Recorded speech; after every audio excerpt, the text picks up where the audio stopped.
Satu kamar punya hotel bintang 7. Satu pasangan sedang tidur. Bel berbunyi, membuat mereka bangun. Sang pacar tidak senang keluar buka pintu. Tapi pintu sudah dibuka. Seorang wanita bergegas ke dalam, membuat sang pacar tidak berani bergerak. Melihat wanita ini bawa kotak es taruh di meja, dan langsung ke tempat tidur pria itu. Angkat kotak es, lempar ke pria yang sedang tidur. Ternyata pria ini adalah Sandong, anak pertama punya Direktur Dongmu. Wanita ini kasih tahu pesawat ayah sudah jatuh. Kesempatan dia sudah datang. Di luar ruang rawat, semua orang menunggu kabar. Tiap orang ada pikir berbeda. Istri direktur tidak tahu anak kedua ada di mana. Dan polisi menemukan 100% sudah mati. Tidak bisa menerima ini, langsung pingsan. Ketika dia sendiri di dalam kamar. Dan terus senyum bahagia.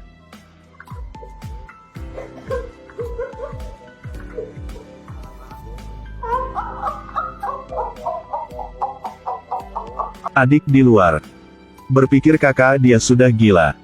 Tidak menyangka. Suruh adik membuat meeting yang pegang saham perusahaan. Biarkan anak dia menjadi direktur. Mertua Sandong juga menelepon untuk ucapkan selamat. Karena grup Dongmun akhirnya jatuh ke tangan menantu. Perang orang kaya membuat orang lain merasa merinding. 2 hari yang lalu, direktur beritahu anak kedua akan ganti posisi dia. Membuat anak pertama tidak senang. Direktur ambil daging sapi, langsung masukin ke mulut Sandong, dan mengancam dia juga tidak setuju. Kerja di pabrik dengan obeng saja. Istri di samping sangat sayang sama anak dia. Juga tidak berani omong apa. Sekarang hidup suami hampir habis. Orang di belakang ini sangat sulit untuk mengatakan. Sekarang istri bos buat meeting bertemu semua orang pegang saham perusahaan. Tiba-tiba ada seorang pria masuk ke dalam. Dan itu adalah anak kedua Taeho.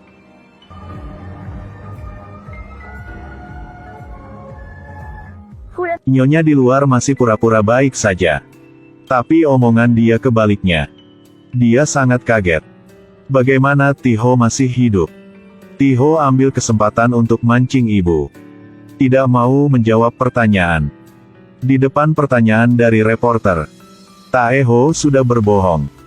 Dia bilang, sebelum helikopter berangkat, ayah menerima panggilan telepon. Suruh dia harus mengambil alih daerah khusus. Jadi dia turun dari helikopter. Songkyo tidak sengaja masuk. Melihat suami dia masih hidup, dia khawatir keluar. Dia sembunyi di tangan dan mulai menangis. Saat itu, polisi Chan Suk ke samping dia, menggunakan tangan untuk lap air mata di muka dia, lalu menghibur dia. Bodi ini membuat wanita lain harus cemburu. Melihat wajah dia, membuat pria lain harus angkat dia dengan lembut. Dia sudah pernah menjadi artis terkenal, tapi sekarang harus sering cuci muka dengan air mata. Karena dia salah pilih masuk ke keluarga kaya ini. Suami dia adalah Tiho, anak kedua dari keluarga ini. Di depan semua orang, melihat sangat baik, tapi di dalam hati sangat gila. Tiap hari dipukul. Dan dia suka kekerasan tanpa alasan. Juga peduli tempat. Di parkiran rumah sakit, penyakit Tiho kambuh lagi. Dia melihat di situ ada CCTV. Jadi dia tarik istri dia Songkyo ke tempat tidak ada CCTV. Lalu keluarkan semua amarah. Lalu langsung pergi. Songkyo kesakitan. Dia tidak tahu harus kemana. Jam 2.30 pagi. Polisi ke tempat TKP. Mereka ke kantor Tiho. Masuk ke hidung mereka adalah bau darah. Tiba-tiba ada bayangan muncul. Dorong polisi ke lantai. Satu polisi lain ingin mengejar. Tapi dia jatuh karena lantai licin. Coba lihat tangan. Membuat polisi ini takut. Seorang pria berbaring di lantai. Dan itu adalah anak kedua Ti-ho dari grup Dongmun. Melalui laporan forensik, waktu Ti-ho mati adalah jam 2 pagi.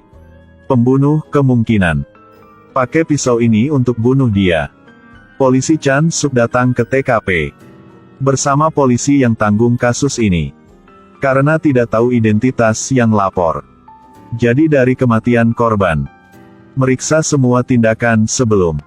Orang pertama ingin ditanya sama polisi adalah istri korban Song Kyo. Polisi sudah mencoba cari tahu. Dapat rekam CCTV di parkiran mobil. Setelah Ti-ho pukul Song Kyo, kedua masing-masing ke tempat yang beda. Dia bilang, malam itu pulang di jam 2 pagi. Dan Chan Suk dari kakak ipar baru tahu. Malam itu, waktu Song Kyo pulang ke rumah adalah jam 4 pagi. Karena itu Chan Suk curiga. Song Kyo tanya dia, apakah kau tidak tahu? Malam itu setelah Song Kyo disiksa sama Ti-ho, dia ingin mencari tempat untuk menangis. Jadi dia ke rumah Chan Suk. Setelah dihibur olehnya, dia langsung balik ke rumah. Di tengah jalan, Song Kyo ditelepon sama Ti-ho. Ambil alasan cerai untuk negosiasi. Suruh Song Kyo cepat ke kamar direktur. Dia langsung muter balik. Tidak sengaja dilihat oleh Chan Suk. Yang menunggu Song Kyo adalah kekerasan seperti binatang.